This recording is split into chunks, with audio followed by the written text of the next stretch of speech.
Next speaker, Sri P. Wilson. Thank you, Deputy Chairman, sir.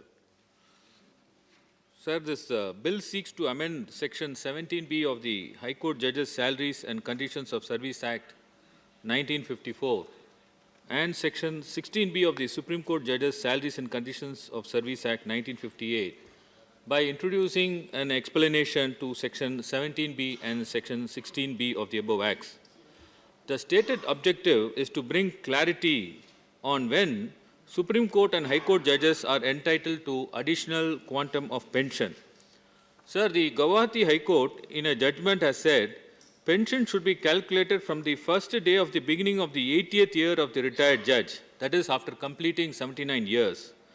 While the present bill clarifies the revision is reckoned from the first day of the month in which the pensioner or a family pensioner completes the age of 80 years.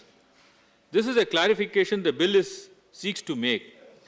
Though the bill effectively seeks to remove the basis of the judgment, however, the bill gives the correct interpretation of the statutory provision that a pensioner would be entitled to additional pension only when the pensioner completes the age of 80 years and not otherwise. And therefore, sir, I support this bill.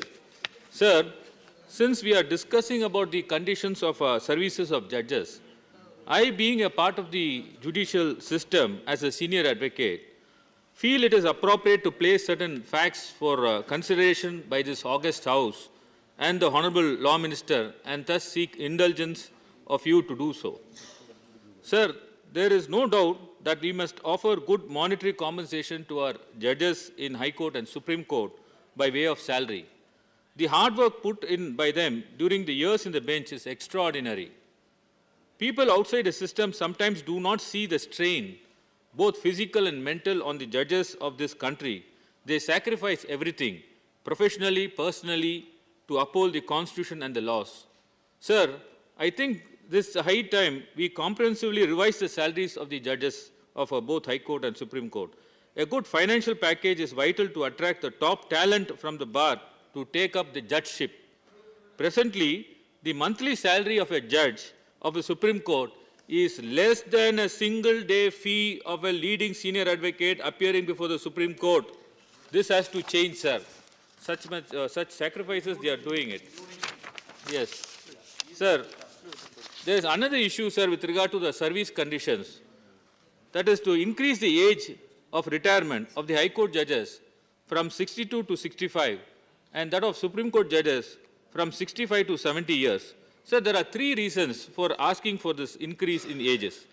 One is the large number of pending cases before the High Court and Supreme Court. As per the recent statistics, there are about 57 lakhs of cases pending before various High Courts and 75,000 cases pending before the Supreme Court. The other reason is that, the person who attains the age of 62 and 65 are well-experienced judges who would be well-suited to tackle the pendency. Their invaluable experience gained over years at the bench cannot be substituted by fresh faces. With improvement in technology and medicine, life expectancy has increased and people are more productive now in their 60 years than before. They even give birth to a child. The third reason is that by retiring judges at the age of 62 and 65 years, we are effectively cutting off their main source of income.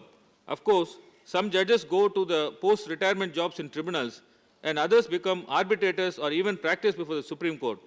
But to a large section of judges, their careers ends at 62 years. That leaves them dependent on their pensions. And if we are honest, it is not a lot of money to sustain themselves and their families. If we look to other countries, the USA has a lifetime tenure for judges of its Supreme Court and federal courts. In UK, the age of retirement is 70 years, and now they are planning to increase to 75 years. Sir, the vacancies across the High Courts is alarming. At present, there are about 402 vacancies in High Courts out of a total 1,098 sanctioned posts. Recently, Honorable Law Minister has stated that the delay is due to procedural reasons like IB verification, etc. But even such legitimate processes cannot take months together. All constitutional authorities should act within a reasonable time, including the Union government, I meant even the Supreme Court Collegium. India has one of the lowest judge-to-population ratio at approximately 21 judges per million, whereas in developed countries like UK, the ratio is 51 and the US has 107. Such a grave situation has a bearing on the justice delivery system and litigants ultimately a sufferer. Sir, certain disturbing trends are noticed in the composition of judges of the Supreme Court and High Court. For past few years, we have been witnessing declining representation from all sections of the society in the higher judiciary. There is a diversity deficit in our courts, and they are not indicative of the wonderfully diverse and pluralistic society of India. Sir, appointments as judges of the Supreme Court and High Court should be made considering representation from all sections of society, including scheduled caste, scheduled tribe, other backward classes, minorities, and women. I am asking to keep representation in mind while selecting the candidates. Sir, as per the report of the National Commission for Scheduled Caste of 2016, in the year 2011, out of 850 judges in high courts, there were only 24 judges belonging to scheduled caste and scheduled tribe communities. 14 out of these high courts did not have a single judge belonging to scheduled caste and scheduled tribes. Out of 246 Supreme Court judges retired and sitting, there have been only 8 women judges, and recently 3 women judges have been appointed. And out of total of 1,113 judges across various high courts and Supreme Court in the year 2011, there were only 80 women judges, amounting to just 7.9% of the total strength of total strength. Sir, 5 high courts has no women judges at all. This paints a stark picture and is imperative to address this gender gap permanently. Not even a single judge from the scheduled tribe has been appointed as a judge of Supreme Court till date. Where is equality in this nation, sir? Sir, judicial diversity is fundamental to the quality of judging. The statistics shows that many weaker sections are poorly represented in the higher judiciary. This may mean their rights are not being properly safeguarded. People of this country are afraid that a very narrow homogeneous group of judges belonging to certain social classes are not necessarily going to reflect the views and values of the society as a whole, particularly on the issues involving diverse culture and generational matters, because they would require more perspective as the judges would interpret and enforce law based on their own background. Sir, significant over-representation of certain sections as judges calls into the question the objectivity of the current system and its inability to recruit from the different social groups and ensure social justice and social diversity. There is much to gain from having a judiciary that reflects the society in all diversity. 2 minutes, Chairman, sir, please. 1 more minute.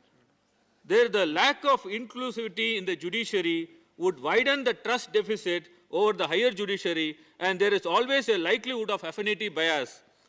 I therefore appeal this August House to the Law Minister to bring in a suitable measures by way of constitutional amendment to ensure social justice and diversity and representation of all classes in the appointment of judges of the High Court and Supreme Court. At this juncture, I thank the Honorable Law Minister and Chief Justice of India and Collegium of Judges. At least this time, for 9 judges, you have upheld the social justice by appointing 3 judges from women, 1 from the OBC community, and 1 from the scheduled caste community. Sir, there should be adequate representation for all states in the Supreme Court. It is just like a federalism of a judicial branch. Sir, the other issue is establishment of regional benches of Supreme Court. Sir, the framers of a constitution considered the right to access to justice to be a sacrosanct, that they enacted section Article 32. A direct access to the highest court is now the highest court of the land to enforce fundamental rights. However, this recourse to Article 32 is now available only to citizens who are geographically close to the Supreme Court, financially privileged class to whom cost of litigation and travel does not matter. Considering the fact that the Supreme Court is located at New Delhi, which is not equidistant to all parts of the country and is far away from states, particularly from southern, southwestern, eastern states. 2 minutes, Chairman, I'll finish it off. No, please. The citizens in these states are virtually deprived of their rights to approach. I'll finish it off. Very important, please. Eastern and western states, the citizens in these states are virtually deprived of their right to approach the court, not only due to distance, but also due to the cost factor. Sir, access to justice is not the preserve of the rich. Regional benches would also mean that the bench strength of the Supreme Court is increased, leading to more disposal of the case by the Apex Court, and any steps of establishments of courts in between High Court and Supreme Court is disastrous. The very purpose of access to Article 32 would be defeated. The need for setting up of regional benches has been felt over the last 2 decades in all quarters. The Standing Committee of the Parliament has recommended the setting up of regional benches in the Supreme Court in 2004, 2005, 6 and 8. Thank you. I'll Next conclude, speaker. sir.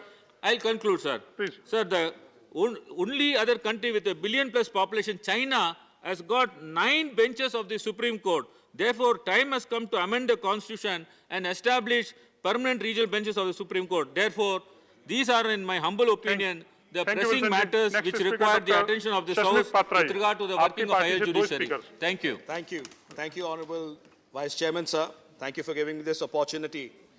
It's a very important